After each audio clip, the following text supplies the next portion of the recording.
are watching FNI News. देखिए, ये सवाल जो अगर आप जनता से पूछेंगे तो ज़्यादा बेहतर रहेगा।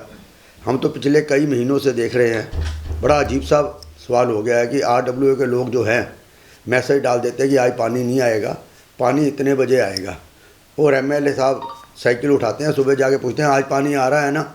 मेरे तो समझ से बाहर है कि आज रिक्वायरमेंट है हर व्यक्ति को पानी की, बिजली की, हवा की, उसमें भी आज जो है आदमी को इंतज़ार करना पड़ता है। पानी आ रहा है तो गंदा पानी आ रहा है, पानी आता है तो थोड़ी देर के लिए आता है। आज आदमी को अपनी पानी की मोटर चलानी पड़ती है या टैंकर का इंतज़ार करना पड़ता है। इस क्षेत्र के अंदर सबसे बड़ा मुद्दा अगर रहेगा तो पानी का मुद्दा रहेगा। देखो जी, जनता से सिर्फ एक ही सवाल पूछा जाए कि आपके बिजली के बिल कैसे आ रहे हैं, तो हर आदमी कहता है मेरा बिजली का बिल 5,000 का आया, 8,000 का आया, 10,000 का आया, 20,000 का आया। तो उसके लिए क्या करोगे?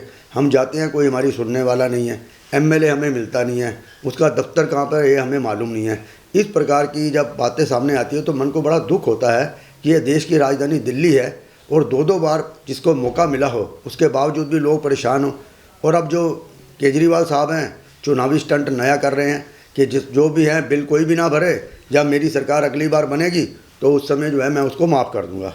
मैं उनसे पूछना चाहता हूं कि अब किसकी सरकार है? अब हर बात पे आप कभी पादरी का नाम उनको कहते हो, पंडित जी को हम पैसे देंगे, कभी कहते हो ग्रंथी को देंगे, कभी महिलाओं का सम्मान करेंगे।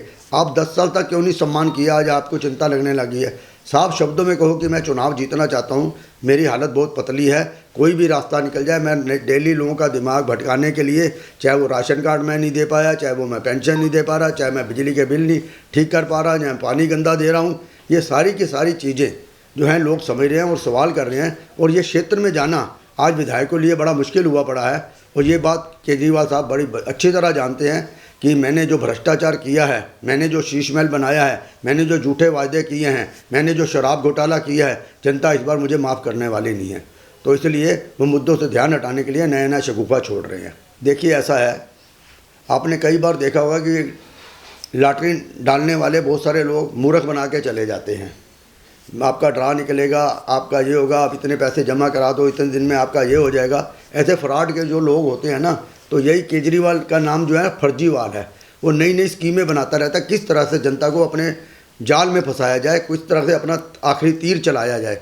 ये जो ढंगोसलेबाजी है ये जनता अच्छी तरह समझ रही है, तभी उन्हें आज मजबूर होकर नए से नए हथकंडे अपनाने पड़ रहे हैं। देखिए, पहले इन्होंने मौलाना के लिए पैसे देने शुरू किए, 17 महीने से वो भी धक्के खा रहे हैं। मुझे पता चली आज भी उनकी कोठी पे वो विरोध करने के लिए जा रहे हैं। मौलाना को पैसे नहीं मिले और आज पंडितों के लिए उन्होंने नया जाल फेंका है। और इसकी डिमांड भाजपा कई वर्षों से कर रही है कि अगर आप उनको देते होते तो इनको क्यों नहीं देते। तो अब उन्होंने आखिरी समय में ये कह दिया कि मैं ग्रंथियों को और उनको दूंगा। आज अगर आप देना चाहते हो तो अभी दे दे। आप पेंशन किसी को दे नहीं पा रहे, तनख्वाहें दे नहीं पा रहे, और जो प्रॉमिस किए थे उसमें कहीं पे खड़े उतर नहीं पा रहे, और अब जो है नया शगुफा कर दिया। आपको मैं एडवांस बता दूं, कल परसों में एक नई ये कहानी कर देंगे। वो कहानी क्या होगी? अगर पोल्यूशन फैल रहा है फिर से, ये रात को चौकीदार हाथ सेकते हैं, ठंड पड़ी हुई है, उससे पोल्यूशन बढ़ रहा है, वो आग जला देते हैं। इस वजह से हर बार नई कहानी करना और लोगों को मूर्ख बनाना, ये कहना वो भूल गए, उन्हें याद नहीं आ रहा। मैं उन्हें याद कर रहा हूँ कि ये भी बात कह के अपना एक दिन की प्रेस कॉन्फ्रेंस को पूरा कर लो। इतना मेरा इनसे कहना है। केजरीवाल जी, आपसे मेरी प्रार्थना है, बहुत हो गया, एक बार अपना जो आपने चाल चली वो दोबारा आपकी चाल नहीं चलेगी, और अपना रिज़ाइन करके अपना संन्यास ले लें, ज़्यादा बेहतर रहेगा।